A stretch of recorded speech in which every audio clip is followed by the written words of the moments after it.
We are having the first STARRISE hackathon, but it is not like as usual hackathon, but it is much more like warm-up hackathon, because this is the beginning of the journey that will take 2 to 3 months. And why we are having this initiative, that by the end of this 2-3 months journey, we want to have a real project that can be presented to the investors, that can be also offered for project applications, for example, in the Horizon programs, or also to work towards this AEC accelerator. And now maybe something, the background of all this one. So yes, there is such a project called STARRISE with very, very long name. You can read it, I will not repeat it, but the main idea, it is towards the agri-food and logistics sector. And then we are also covering that not only this agri-food and logistics sectors, but also other adjusted sectors such as ICT, for example, that is contributing to agri-food and to the logistics and all other sectors that may contribute to these two sectors. Then we have 7 partner regions, 6 from the widening or from the developing regions, 1 developed region that is represented by the German partner, Kerney, Improve, and then you can see also the other partner coverage. But so now about this so-called STARRISE journey, you have heard about it, but now to understand where are these predefined ideas are coming from, so that they are not coming just from there, they are real background behind this one. So first of all, we approached so-called stakeholders, public stakeholders, authorities, policy makers. They were asked to identify on the regional level what challenges do they have, what do they want to solve. Then we had so-called STARRISE call for SMEs, where they were able to apply and to say that they want to hack and to contribute to some of these ideas, or they offer their own ideas and challenges, opportunities, what they have identified and see. And then we are now in the November. We are having the first so-called hackathons, the first point of STARRISE journeys project development part that will take till Saturday evening, where we are going to see which ideas are much more interesting for you, what you can offer for solutions. And then December, January, February, we are going to have something like so-called accelerator activities, where we are directly working with you, working with your ideas, working with your team, and we are also going to provide consulting, mentoring or coaching. It depends what you like better. We have a very good consulting company from Kerney. They are also will be one of these mentors and coaches. Then we have also technical guys who are going to support you. And actually these technical guys will also have some inspiring speeches for you and also some masterclasses for these 2 days, to see what technologies, maybe what you can use, what you have now, maybe what can you make and do it differently. Then on March, we're expecting to have the second or closing STARRISE hackathon, where we really would like to see the ready, not totally ready-made, but very mature projects that can be presented later to the potential investors, including venture capital investors. We know that this is a very hard market, but it's also very nice naming. But besides venture capital, there is also other investors that might be interesting to take your idea and develop it further. Or we are working further with some project applications. So in this case, we are very interested that you succeed, that you have real outcomes, that you have maybe even some business cases on regional level, on inter-regional level. And for some of you, it can be just a fun, but for some of them, you may have a real business outcome of this one. Now, how we will do this? This is a so-called magical thing that is called design sprint. I know the people who are already smiling here, they are mentors and coaches. This design sprint is very popular. We can name the very loud names: Google, Facebook, Amazon, eBay, everything what you can imagine. We will use the same method, but in much more simple way or in much more complicated way. It's up to you. Usually the design sprint is taking 5 days. There is also a shorter version for 4 days, but you have to go through 5 steps. We will do it a bit different. You will start doing today, tomorrow, and then you will go further with this design sprint for next 2-3 months, so that you have to be trained for this one, and to have also some logical outcomes of this one, because you are having just the teams are setting up now. So, about the team formation. According to the design sprint theory, there should be 7 positions in the team. Here is listed only 6. One is decider, the person who will take this final decision or any decision in the team. The second is finance expert, of course, who at least understands something, what is difference between euro and between the dollar, between euro and cryptocurrency. So at least something he or she must understand. Then marketing expert, to see difference between Facebook, LinkedIn, Google, and shop.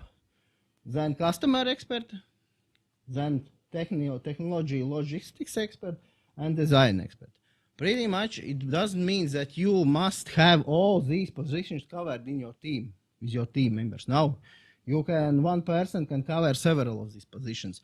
But the idea is that you have to think from these 6 positions when you are developing the product or service.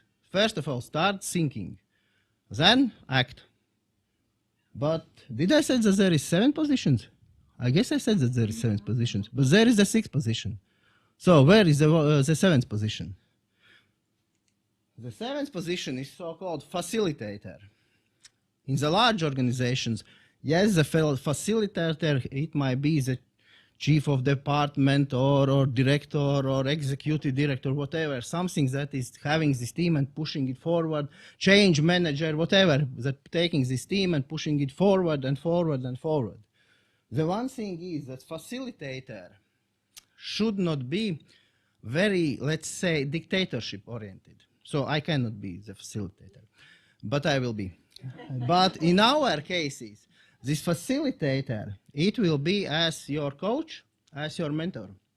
Why?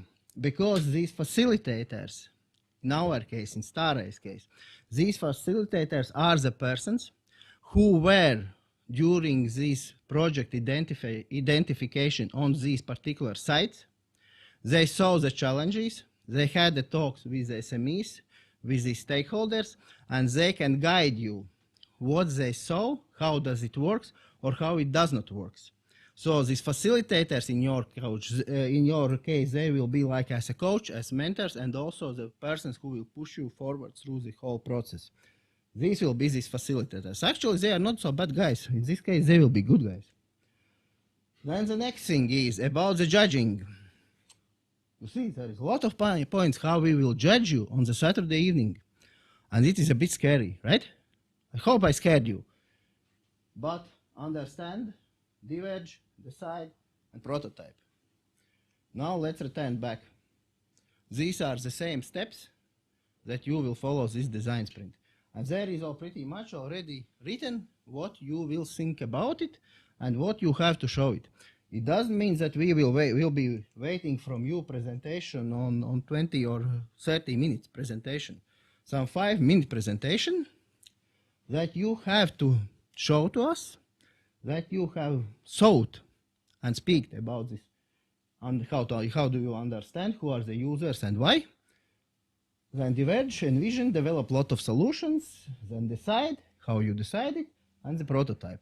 And you see that the 5th grade, it is the highest grade. The 1 grade, it is the lowest grade. So you see that for understanding, you have chance to have more the points. So this is what you can do by the Saturday evening rather easily. You can use different desktop research. You can call your friends. You can go outside on the street and speak to the people. That is what you can really do. The next thing is diverge. This is more like for some idea generation, solution generation, looking for the competitors, sketching these competitors, what are their advantages, disadvantages. This position scores less points. It doesn't mean that this position is not so important. It is still important. But as we all know, some of the people are rather shy. Some of the people are struggling a bit with the creativity. But in some cases, there are also project ideas there might be only one solution, maybe two solutions. And definitely these teams will not be able to create a lot of solutions because there is just only one or two solutions. That's why this position is scoring a bit less, so that we are not pushing you artificially to generate ideas. We don't need it. Then decide. This position scores again more. Why? Because this is, you will have to show how you decided, why you are doing this and why you are doing that.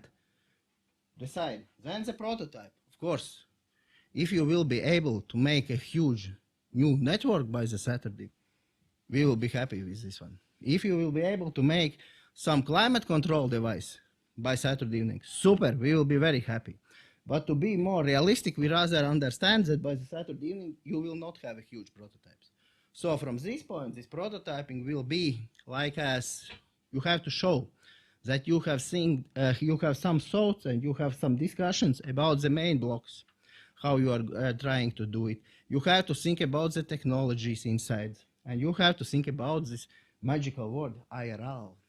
It is investment readiness level. But to make it much more easier, you don't need to provide ready-made solutions. You have to just think about it. For example, if you are building up the prototype that has 2 or 3 parts, one part, and you can buy these parts in the shop. So these parts will definitely have the technology readiness level, the highest 9. But this combination, how you are going to combine it, at this moment they can share only some technology readiness level number 3. I will show what is the technology readiness levels. Don't worry about this one. You will, the next slide it will be. So you have to show that the parts that are coming in your solution, they have ready made and are available on the market. You are able to find them, or maybe you can find them during the desktop research in some research institutions or whatever.